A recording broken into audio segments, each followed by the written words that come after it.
tous, aujourd'hui je vous présente le métier d'ostéopathe. En réalité, beaucoup de gens ignorent réellement ce qu'est un ostéopathe.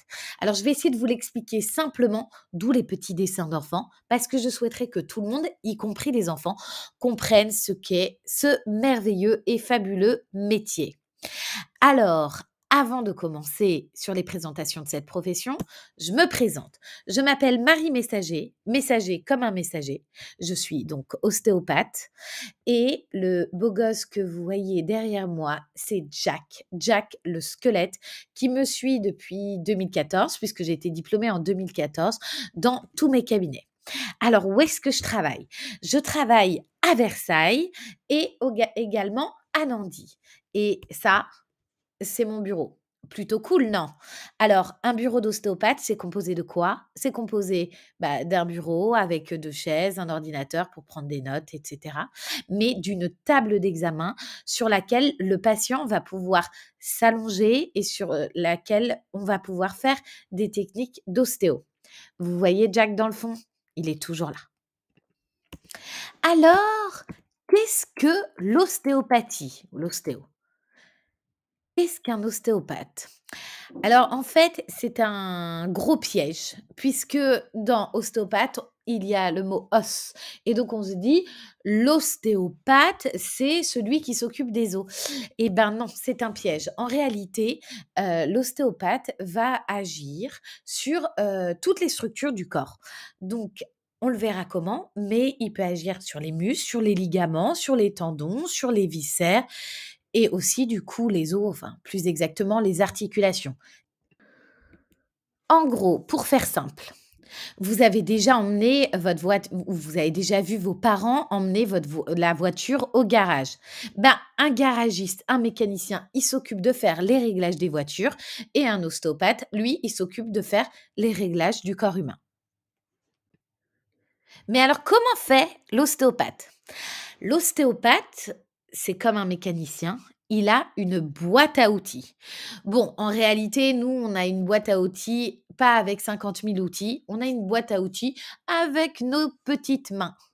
On va utiliser nos mains et comme je vous l'ai dit tout à l'heure, on a également une table sur laquelle on positionne le patient dans différentes positions. Parfois, ça peut paraître un peu technique et grâce à nos mains, grâce à notre corps, grâce à des techniques précises et non douloureuses, on va pouvoir agir sur les différentes parties du corps, les différentes structures et ainsi répondre aux problématiques du patient. Mais alors, qui peut consulter un ostéopathe? En fait, déjà, est-ce que vous avez déjà consulté un ostéopathe? La majorité des Français, oui. Alors, l'ostéo, c'est pour tout le monde. Et oui, c'est pour tout le monde. Ça peut être, pour des femmes enceintes, pour des sportifs, pour des personnes en situation de handicap, pour des enfants évidemment, pour, des personnes âgées et vous savez quoi? L'ostéopathie, c'est même pour les bébés. Et oui, vous avez vu comme c'est mignon? C'est dur mon travail, très dur. Mais alors, pourquoi on irait voir un ostéopathe?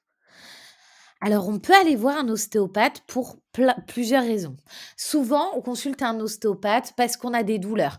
Parce qu'on a des douleurs au cou, au niveau du dos, au niveau du bassin.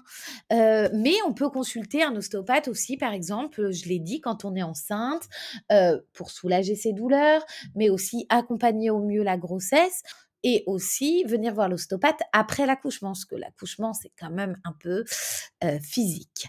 On peut consulter aussi un ostéopathe quand on n'a pas de problème.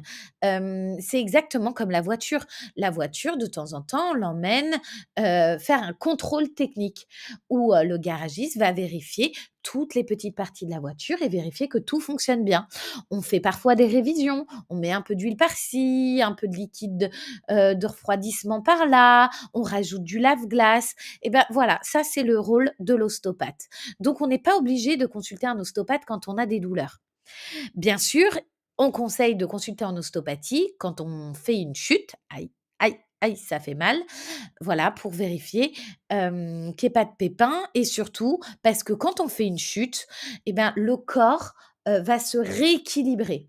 C'est-à-dire que si je me suis tordu la cheville, je vais boiter pendant quelques jours et mon corps va s'adapter. Et c'est un peu comme, les pyramides de Kapla, les petits morceaux de bois qu'on empile. Ben, si on en bouge un en bas, et ben, ça peut faire bouger tout le reste de la pyramide en haut. L'ostéopathe a pour but de traiter, du coup, la cause de la douleur, mais aussi les répercussions que ça a pu causer sur tout le reste du corps. On peut consulter un ostéopathe quand on est sportif, même si on n'a pas de blessure, dans le but de vérifier que le corps fonctionne parfaitement. Nous, le but, c'est d'optimiser, le corps pour qu'il soit le plus performant possible. Voilà. On peut également consulter un ostéopathe, et ben, quand on a mal à la tête, quand on n'en peut plus, quand on est stressé, quand on est en burn-out, mais aussi quand on a, des vertiges, des acouphènes, des douleurs à la mâchoire, des sinusites chroniques et cetera et cetera et cetera. Et bien sûr, on peut consulter un ostéopathe quand on est crevé et qu'on n'en peut plus. Bref, vous l'aurez compris, le champ d'application de l'ostéopathie est très vaste, des douleurs, neurologiques aux douleurs musculaires, en passant par les douleurs articulaires, les troubles digestifs, les troubles ORL et cetera. Votre ostéopathe peut vous aider, dans tous ces cas. Si vous avez un doute si, l'ostéopathie peut prendre en charge ou pas votre, pathologie ou votre problématique, n'hésitez pas à directement contacter votre ostéopathe, et à lui poser, la question.